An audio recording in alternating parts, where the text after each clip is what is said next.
आज की ये जो मुरली है ये 6 अगस्त की है और 2023 और ये रिवाइज मुरली की हुई है जो बाबा ने 1995 में चलाई थी। जब शुरू में ये शांतिवन का जो है पहली बार बाबा का अवतरण हुआ था, उस समय टेंट वगैरह लगे हुए थे, तो उसमें बाबा ने मुरली चलाई थी। तो ये मुरली मुख्य रूप से हेडिंग के रूप में बाबा ने बोला है कि जो है ये ताज, तख्त और तिलक 3 प्रकार की सौगात बाबा देते हैं। ताज की, तिलक की और तख्त की, ये सौगात लेके बाबा मुरली में आए थे। जब शांतिवन में पहली बार बाप दादा द्वारा दादी गुलजार जी के तन में आए हुए थे शिव बाबा, 1995 की बात है। उसमें करीबन 13-14 हज़ार भाई बहनें आए थे, जिसमें ये लोग बाबा के सामने टेंट में बैठे थे। उस समय टेंट लगा हुआ था क्योंकि शुरुआत थी, मकान वगैरह बने नहीं थे, टेंट में रहते भी थे और टेंट में बाबा भी आए थे। 13-14 हज़ार भाई बहनें। उस दिन हवाएं बहुत तेज़ चल रही थी और आंधी भी आंधी की तरह, मतलब धूलें बहुत उड़ रही थी, क्योंकि मार्च का महीना था या कहें कि अप्रैल, मतलब 31 मार्च था उस समय, अप्रैल की शुरुआत थी।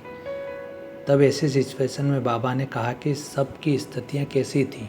जब हवाएं तेज़ चल रही थी, टेंट उड़ रहे थे, तब बाबा बोल रहे थे कि उस समय आप लोगों की स्थितियाँ क्या थी, आप अचल थे, अडोल थे या हलचल में आ गए थे।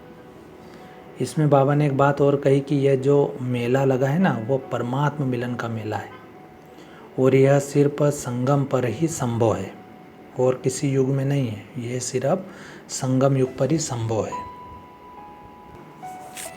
फिर बाबा ने कहा कि आपको देखो कितना बड़ा नशा है, आपका बाप स्वयं परमात्मा है और फिर शिक्षा भी डायरेक्ट परमात्मा द्वारा ही मिलती है हमको। और शिक्षा भी देखो कितनी ऊंची मिलती है, त्रिनेत्री बना देते हैं, त्रिकालदर्शी बना देते हैं, त्रिलोकी नाथ बनाते हैं। ऐसी कोई पढ़ाई पढ़ाता है?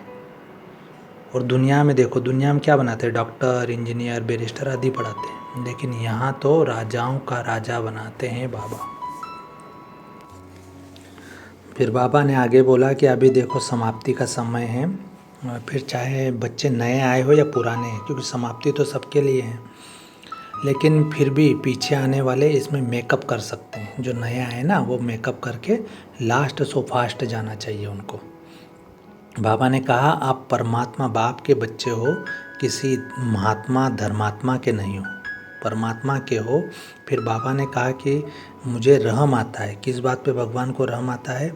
कि बच्चे योग करते हैं परंतु जैसे कि युद्ध कर रहे हो। युद्ध कर रहे हैं मतलब योग कितना समय बुद्धि वहाँ लगाते हैं और युद्ध में माना व्यर्थ संकल्प में कितनी बुद्धि चलती है, ये बाबा सब नोट करते हैं। ये थे आज की मुरली के कुछ महत्वपूर्ण बातें जो हमने देखी।